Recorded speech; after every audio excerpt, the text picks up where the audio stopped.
All right, hello everyone, and thank you for tuning in once again to the Black Box Podcast, BBOR, Black Box Online Radio. Now, today we're going to do something that is quite different on this channel. We've covered a few different kind of historical figures. We've talked about Karl Marx, and we did one about Ludwig von Mises, as well as one about Alexander Solzhenitsyn and the possibility that Solzhenitsyn was a KGB agent. This one is going to be about Bertrand Russell, and the first thing I need to say is I'm just going to try and discuss some of the kind of alternative theories about Bertrand Russell. Kind of just to give first a little bit of I think we need to do is we need to try and approach these things with somewhat of an open mind and somewhat of well, at least try and evaluate what the theories actually are and the interpretations as well, because we learned that there is another side of Bertrand Russell. The kind of mainstream image of Bertrand Russell is that he was a man of philosophy and letters. He was the Nobel laureate. He was, just someone who just thought very highly of the planet Earth, and he had brilliant ideas and all of those things. Furthermore, Bertrand Russell has become somewhat of a hero to many people in the millennial generation. I repeat, in the millennial generation, you heard that correctly, because during the sort of rise of people like Richard Dawkins and Christopher Hitchens, and to an extent Sam Harris, although Sam Harris's material is a little bit different, especially though with somebody like Richard Dawkins. He really was inspired quite a lot from Bertrand Russell, and he talks about that very frequently. So then a lot of his followers began to learn more about Bertrand Russell, and they seem somewhat similar when they're laying certain things out. Bertrand Russell, of course, had his very famous essay, perhaps his most famous essay, Why I'm Not a Christian. But that's the stuff that everybody already knows. I mean, yes, Bertrand Russell was an atheist, and he talked very openly about it. And as I mentioned, he wrote that piece, Why I'm Not a Christian.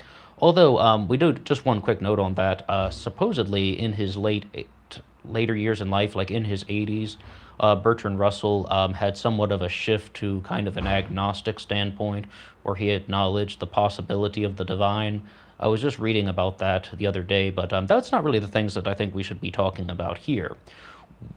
What is the evil side of Bertrand Russell? I mean, I've talked about Lyndon LaRouche on this channel before, and the LaRouchian arguments are just that they really center around some of the writings that Bertrand Russell did around the turn of the 20th century. And there's an excellent presentation online by an individual named Jason Ross, and I believe it's called Russell's Evil Logic and Leibniz's Loving Way. I believe that's the title of it. It's a very good presentation, and the things that they want to cite is just that some of Bertrand Russell's writing about how he talked about humanity was something that was just so dull that like humans were useless, and they just needed to be controlled by scientific dictatorship. He just thought that human beings were just these things that just needed to be controlled, and they really did not deserve any sort of love for humanity at all. And this is actually somewhat expanded upon in the work of Richard Dawkins when he says that human beings are nothing more than lumbering robots with these kind of like brains instead of computer chips. That's kind of like what Richard Dawkins has presented. So there's definitely an influence there. But why is this thing called so evil? Well, this ties into some other things. I mean, Bertrand Russell was the grandson of Lord John Russell, so he comes from the old British aristocracy, and it's really not so old. I mean, it's still very much present, the aristocracy, that is. And I was talking with somebody once about the concepts of aristocracy and oligarchy. And what we have is, I was talking about the aristocracy, and like the person's like, wait a second, aristocracy is only done by bloodline. An oligarchy is when, you can absorb new people into it who aren't connected to any sort of, blood relation to this person and that person. But what I was trying to say to that guy was, the oligarchs that people often talk about when they want to talk about global elites and, all the people that they mention in these New World Order theories when they're talking about the elites, those are often founded upon the base of the old aristocracy. It's the base of the old bloodline. And Bertrand Russell would fall into that category. And once again, the LaRouche movement talks a lot about how the British Empire never truly fell, as well as about trying to control how people think.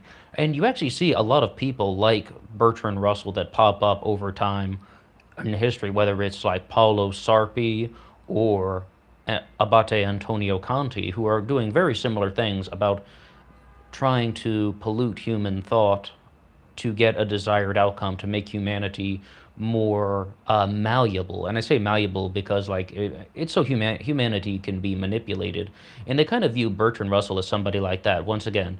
And Sarpi and Conti kind of fall into that same thing about how not having a lot of love for humanity, not seeing any potential in humanity. These are just this enormous amount of organisms that just need to be controlled, and they need to just humans are kind of useless and don't have any real potential. That's why they have to be governed by this kind of global either oligarchy or dictatorship. But I do remember that quote very clearly from Jason Ross's presentation, where he's saying that Bertrand Russell wanted to have humanity controlled by scientific dictatorship. But the other half of that is Leibniz's loving way. That's the other half of that presentation. And what that sort of is trying to say is just that Leibniz, we're talking about Gottfried Wilhelm Leibniz, of course, he was about something to the contrary, where just human beings have potential. We live in the best of all possible worlds. If a problem exists, then the solution must also exist. And we can use ideas to achieve, the unity of humanity, the interconnection of humans and the universe. Because Leibniz is a very, very religious, spiritual, and even sort of ontological individual, talking about metaphysics and states of being. This and that kind of ties into this sort of theory that the Age of Enlightenment, I repeat, the Age of Enlightenment was supposed to be about kind of metaphysics and a sort of new passion for kind of different states of beings and the concept of divine love. And then it was actually through the work of Abate Antonio Conti that it was pushed away from that and gone more toward secular and material thinking.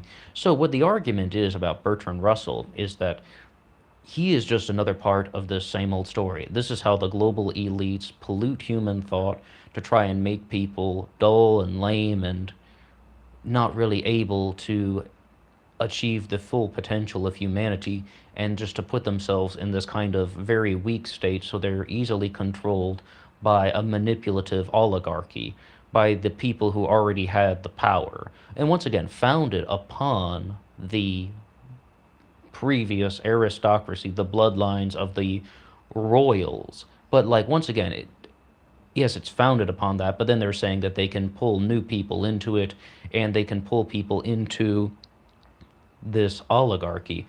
And I did one upload on this channel talking about Alexandria Ocasio-Cortez when I was calling her an oligarch. And the reason I gave for that was it's just like, I mean, she came from the Justice Democrats. They're from, Cenk Uygur, Kyle Kalinske, and the remnants of the Bernie Sanders campaign. Cenk Uygur got pulled into this sort of elite circle by Buddy Roemer and Al Gore, the former vice president of Bill Clinton, and then he got absorbed into a higher echelon of individuals, and then he could pull an individual like Kyle Kalinske into that, and then they pulled in Alexandria Ocasio-Cortez because she's from their political action committee, which they created. So I know that's a far out example, but it's just like that's just what happens. It's like there are elite circles in our world. That much I do completely agree to. That's not like any sort of, just kind of laying out a theory or trying to just discuss something with an open mind. I totally believe that we do have elite circles. I mean, even if you're going to look at something like Hollywood, that's an elite circle of people who are attending the Oscars and the Golden Globes.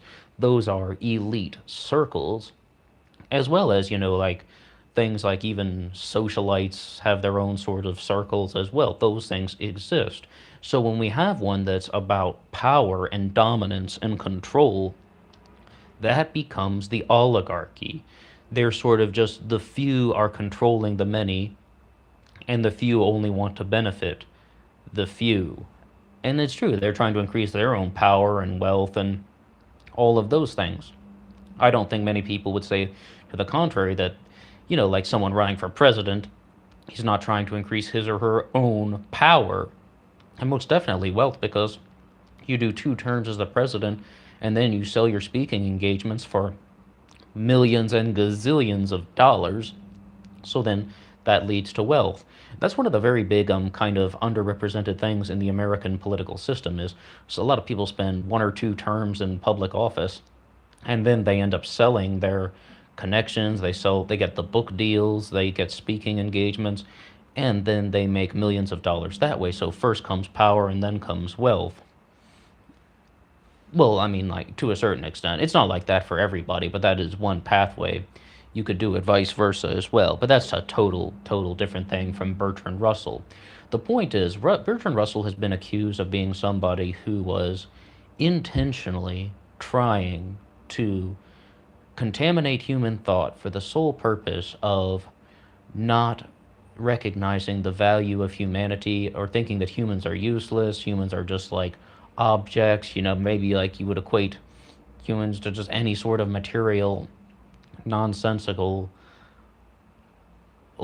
states of existence, that they just had to control these things so they just don't fall out of order. And a lot of people talk about this.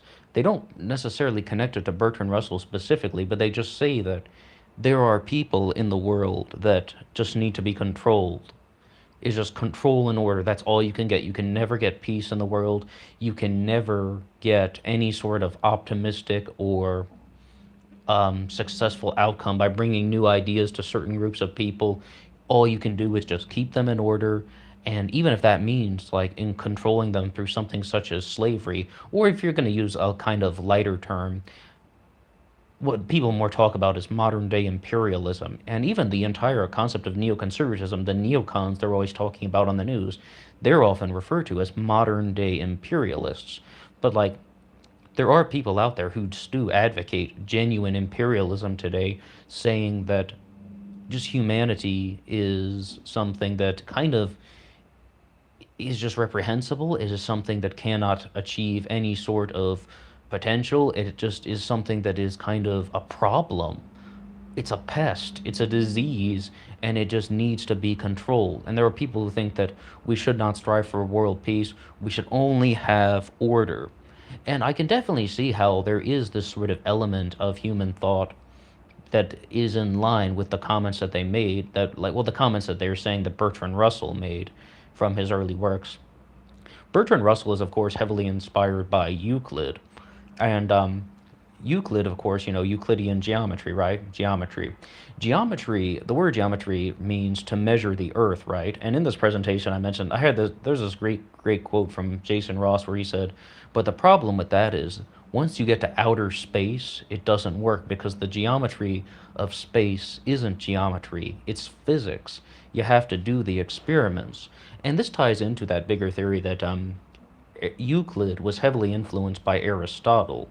And Aristotle is about what? Material empiricism.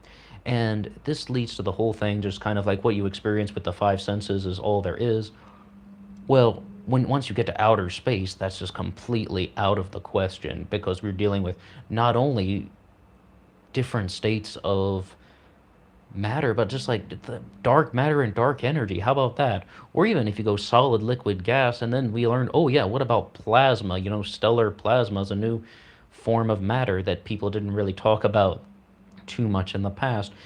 And the full fact is, I mean, it's just that it is kind of just this materialist worldview that thinking that the material nature of things is all there is, and then you learn that there is something more to it. And I mean, you can sort of see this in the work of an individual like Max Planck, Planck length, where it's just, I mean, Max Planck had a lot of spiritual ideas, and he just tied it into the movement of electrons and such. You can really sort of see that there are just sorts of different ways to view the world. And there are people like Einstein and Werner Heisenberg who were very heavily influenced by not only physics but also by the sort of kind of philosophies associated with different states of being, and they sort of saw a greater potential to the universe than just this material empiricism worldview. It's like, I mean, there's a quote from Webster Tarpley when he says that you can be empirical, but it's good not to be empiricist. And it means like yes, you can use your five senses, but once you sort of begin to think that the material world is all there is, and just that the human body is something that is just flesh, bone, tendon, and ligament, then you're going back to some of those people that we talked about, and after we had Paulo Sarpi and Abate Antonio. So like the way I can just kind of view this is there's this kind of conflicting thing in humanity. I mean, it's going on at least since Aristotle and Plato, where some people are just like, this is the way the world is. And then there's this other group of people who are saying, yeah, this is the way the world is, comma, but, and then, there's also something more. There's just something more to the world than just what we kind of experience with the five senses. I think it's a very large kind of dichotomy in humanity, and maybe it's even more than just two things. Maybe there's many groups of people, but some people just think that kind of just the material world is everything, and then other people say, well, there also is something else going on there, and you could lead that toward the pathway toward the divine, or you could lead that in a pathway toward um, just something else, such as kind of more about what we talked about dark matter, dark energy, and kind of questioning those things. Well, that's a really kind of what we really want to say about Bertrand Russell and kind of about the notion that he is. It's kind of an alternative theory. I admit that it's something that they're trying to say that Bertrand Russell just wanted to basically get people to think in a certain way that would allow them to be controlled by a governing class of elites because he thought humanity was useless. And that's kind of one of the big things we wanted to talk about today. I do admit that it's an alternative theory. I haven't been the biggest fan of Bertrand Russell, as someone who is just reading his work. I thought it was a little bit lackluster, and I didn't find his arguments very convincing, but everyone else around me did. So maybe I'm definitely in the minority on that one. And when it comes to about popular reception, it's like there are some people like Henry Kissinger would be someone who, in the mainstream version, he's viewed as an excellent Secretary of State, but in the sort of alternative circles, he is viewed as a horrendous war criminal. But I think that people are somewhat kind of waking up to that one. What really will be the perceptions of Bertrand Russell over the next 50 years? Will he be remembered as somebody who was a brilliant academic mind of the 20th century?